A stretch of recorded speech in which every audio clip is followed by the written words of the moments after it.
అన్నారు. అంటే యుగము యొక్క ప్రారంభము. యుగము ఒక కాలానికి సంకేతము. 6 ఋతువులు 12 మాసములు కలిగినటువంటిది ఇప్పటి యుగాది.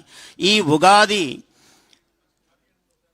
ఎందుకయ్యా చైత్రశుద్ధ ప్రథమ ఇవాళ ఈ చైత్రశుద్ధ పాడ్యమి నాడు ఎందుకు ప్రారంభమైంది అంటే, ఒకప్పుడు చైత్రే మాసి జగద్బ్రహ్మ ససర్జ ప్రథమే అహని, బ్రహ్మదేవుడు మొట్టమొదట సృష్టి ప్రారంభించిన నాడు చైత్రశుద్ధ ప్రథమ నాడే సృష్టిని ప్రారంభం చేశాడట. అందువల్ల ఉగాది అన్నది ప్రారంభ సన్నివేశము అయినది. ఈ ప్రారంభ సన్నివేశం నాడు ఏం చెయ్యాలి?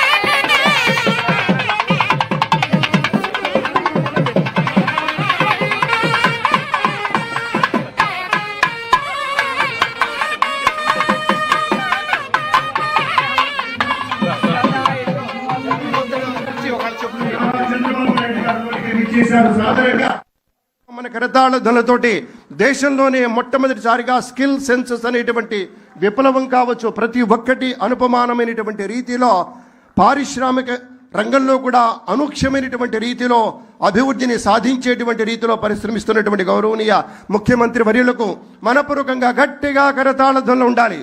P4 అనేటువంటి మోడల్ ప్రభుత్వం కావచ్చు, ప్రజలను కూడా భాగస్వామ్యం చేస్తూ పబ్లిక్ అన్నారు, ప్రైవేట్ పీపుల్ పార్ట్నర్షిప్ అన్నారు. ప్రతి ఒక్కటి కూడా నిరంతర చైతన్యంతో ఓటమి ఆయన్ని ఆపలేదు కాబట్టి, వయసు ఆయన్ని అలిసిపోనివ్వదు కాబట్టి, ఆ మహనీయమూర్తి నేతృత్వంలో గౌరవనీయ మంత్రివర్యులు కందుల దుర్గేష్ గారు, ఆనం రామనారాయణ రెడ్డి గారు, ఇతర పెద్దలు ఎమ్మెల్యేలు గద్దె రామ్మోహన్ రావు గారు, బొండా ఉమామేశ్వరరావు గారు, కేసినేని చిన్ని గారు, అలాగే అనురాధ మేడం, మన గౌరవనీయ తేజస్విని మేడం గారు, మన క్రియేటివ్ కార్పొరేషన్ సంబంధించి గుమ్మడి గోపాలకృష్ణ గారు, నాటక అకాడమీ, గౌరవనీయ మండలి వెంకటకృష్ణారావు అధికార భాషా సంఘం త్రివిక్రమరావు గారు, అలాగే జానపద కళల అకాడమీ గంగులయ్య గారు, science and technology academy Ravi Mandanapu వారు, శిల్పారామం మంజులారెడ్డి గారు, వీళ్ళంతా ఏదటి మీద ఉన్నారు.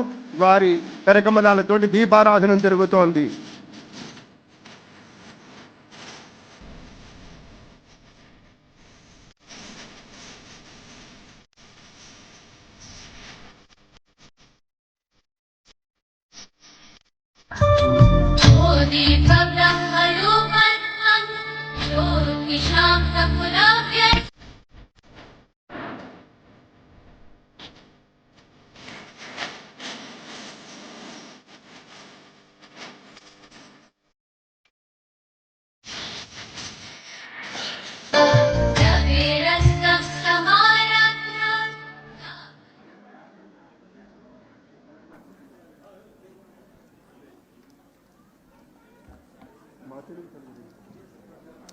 పెద్దలారా, చక్కగా దీపారాధన గావించారు గౌరవ ముఖ్యమంత్రి వర్యులు.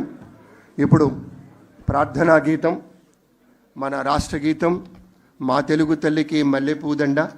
దయచేసి అందరూ లేచి నిలబడవలసిందిగా ప్రార్థన. మన రాష్ట్ర సంగీత నాటక కళాశాల నుంచి కళాకారులు వచ్చి ప్రార్థనా గీతాన్ని ఆలపిస్తారు. ఘంటసాల వెంకటేశ్వరరావు సంగీత నృత్య కళాశాల.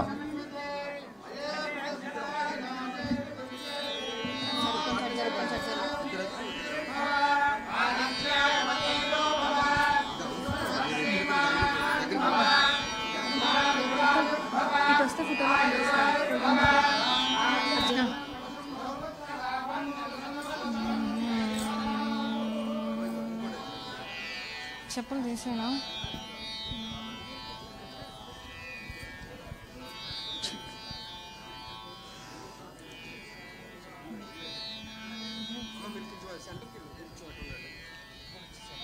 కొంచెం